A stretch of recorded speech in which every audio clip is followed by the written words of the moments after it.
Me da mucho gusto recibir en la línea a Luis Carriles, el director de la prensa, el periódico que dice lo que otros callan, con los temas de la semana. Mi querido Luis, qué gusto en saludarte. ¿Cómo estás? Bien. ¿Cómo te va, querido Marcos? Hoy es martes 13, no te casas ni te embarques. Yo estoy bien resguardado aquí en la cabina, Luis. Haces muy bien, mantente ahí porque luego pasan cosas y contigo ya es muy común. Siempre hemos prometido. Lo que pasa es que Luis, miren, acá entre nos, ya que nadie nos escucha, como dice Luis, acá entre nos, pues nos conocemos desde hace muchísimos años, ¿no? Entonces, sí sabemos de cuando éramos chamacos, cómo crecimos y todo este asunto, ¿no? La universidad y demás. Pero bueno, Luis, nuestras vidas personales le vienen guangas a nuestro auditorio. ¿Quieren saber? Era tu siguiente boda, no te preocupes. Híjoles, otra vez. Bueno, sí, es que también en eso tengo cierta experiencia, ¿no? Bueno, pues ya, pero ya son cosas. Oye, y hablando de plan bodas, y hablando de bodas, justamente, pues este nuevo matrimonio forzado entre el Senado y el presidente, tras el beso de Judas que le dan a Armando Guadiana, ¿no? Para ser candidato a gobernador de Coahuila, entonces Monreal decide que sí apoya el plan B, que justamente el día de ayer lo comentó con el secretario de Gobernación, Adán Augusto López, y le señalaba cuáles eran los errores, ¿no?, que había en la propuesta. Básicamente hay violaciones claras a los artículos 41, 116 y incluso al artículo 2 de la Constitución. Por eso vimos la ofensiva del presidente diciendo que van a irse a tribunales y será la Suprema Corte la que tenga que elegir si la ley que está promoviendo sin modificar la Constitución viola la Constitución, es legal. Uh-huh. No, hay que entender dos cosas. En los errores que se aprueban, digamos, en el Senado, en una sesión de literalmente fast track, de levanta dedos en media hora, hay dos cosas, por ejemplo, que a mí me preocupan un montón. Una de ellas es el tema de los autogobiernos indígenas, porque son la negación del Estado mexicano. Es una violación al artículo 2 de la Constitución. Eso debe estar muy, muy claro. La van a quitar, Esa la van a quitar.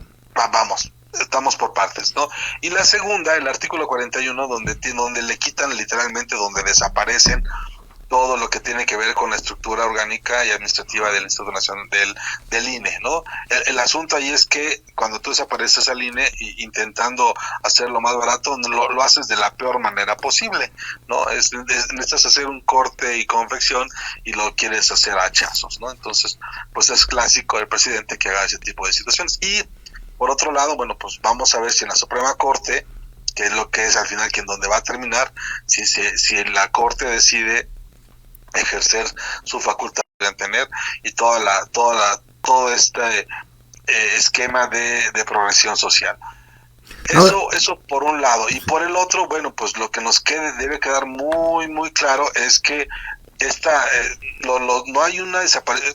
El presidente vende que van a desaparecer las plurinominales. No es así. Como está estructurada la ley, es que todos van a ser plurinominales. No necesariamente tienes que ganar tu distrito, no necesariamente tienes que representar un grupo específico, sino que de pronto puedes aparecer en una lista y quedarte ahí y entonces ser parte del Congreso. Esta reducción que pretende hacer, yo no tengo ningún problema con eso. Creo que sí puede ser un Congreso más barato, creo que se puede hacer un Congreso más transparente, más equitativo, pero me queda claro que hay cosas en las que sí no puedes pasar, como por ejemplo que el diputado tenga que ir forzosamente a pedir el voto, ¿no? Aquí el esquema de listas es casi como el de encuestas, ¿no? Y nada impide que se metan otros grupos de poder, los grupos fácticos de poder, que son civiles, ¿no? Y que están presentes. Estamos hablando no solamente de los empresarios o de los grupos étnicos, sino también, por ejemplo, el crimen organizado, ¿no? Que hay zonas completas que están atascadas por ellos. Michoacán, por ejemplo, en su momento con la familia michoacana, quitaba y ponía candidatos, por decir algo, ¿no? Uh-huh, uh-huh.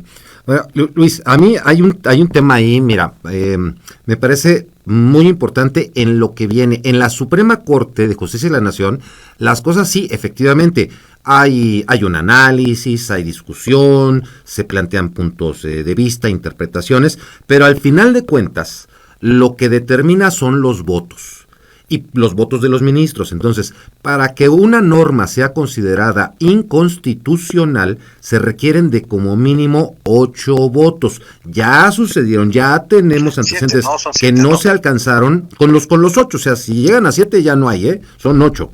Son 8. Entonces, con 7 ya no pasa, ya no es inconstitucional.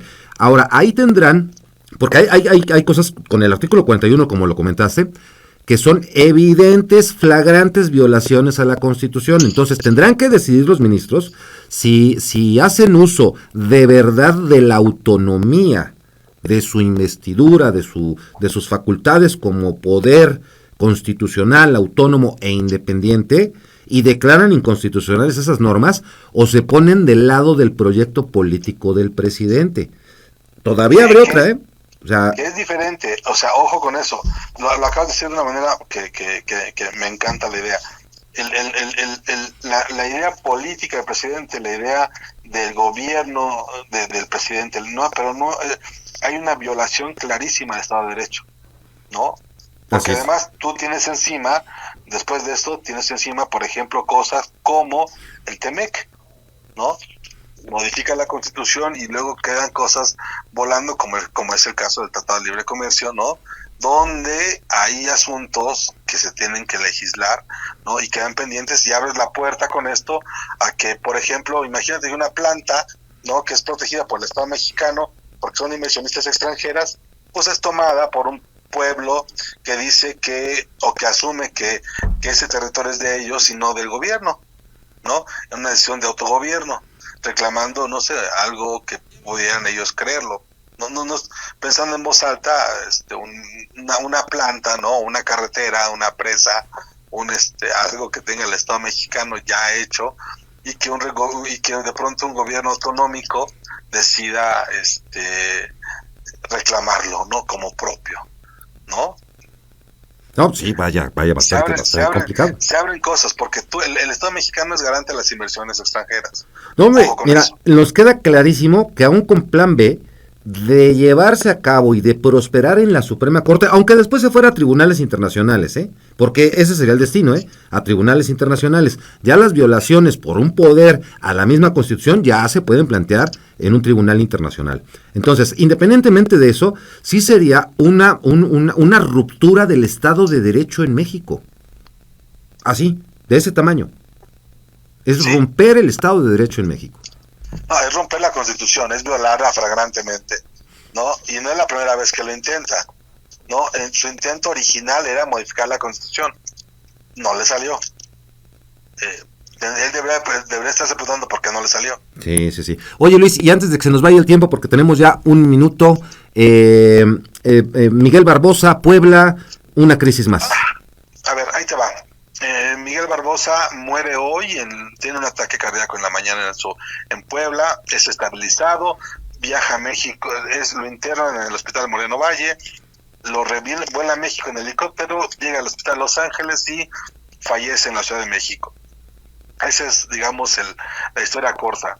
La historia larga es, hay 3 cosas importantes que tomar en cuenta. El gobierno de Puebla era liderado absolutamente por él, todas las decisiones pasaban por él y por su esposa, ¿no? Muchas veces las decisiones las tomaban en pareja, digamos, ¿no? Como pareja imperial, pero las decisiones las tomaba él, nadie más. No hay un cacicazgo, digamos, o más bien la estructura de cacicazgo, y no había manera de que las decisiones se trasladaran a otras entidades. Número 2, no hay un liderazgo, digamos, construido adicional al de Barbosa. Cualquier situación que pudiera darse hacia adelante no incluirá o no puede incluir la fuerza que en su momento tuvo Miguel Barbosa con el apoyo del presidente. Y número 3, hay que recordar que Puebla es el único municipio del estado que está gobernado por el PAN. Y esto le abre la oportunidad a que haya un reacomodo muy importante de las fuerzas políticas hacia el 2024. Sí, en el mero centro del país. Pues bueno, Luis. Pues al ladito de la Ciudad de México. Al ladito de la Ciudad de México, así es. Que además hay mucha influencia entre esos estados, ¿no? Puebla, Estado de México, Morelos y Ciudad de México, Hidalgo, son como una zona, son como una megalópolis en muchos sentidos, ¿no? Entonces, muchas cosas que son o que ocurren en esos sitios, en Pachuca, en Puebla, en Tlaxcala, en Toluca, ¿no? Pues terminan afectando al resto del ecosistema. El tema aquí es, no hay otro liderazgo además del de Barbosa, no hay una estructura en Morena para planear un mecanismo de sucesión, y pues apegándose a los mecanismos legales, ellos van a intentar mantener el control, pero es evidente que va a haber una disputa enorme, ¿no? Que se les puede ir. Es el siguiente gran tema, ¿no? Sí, que se les puede ir.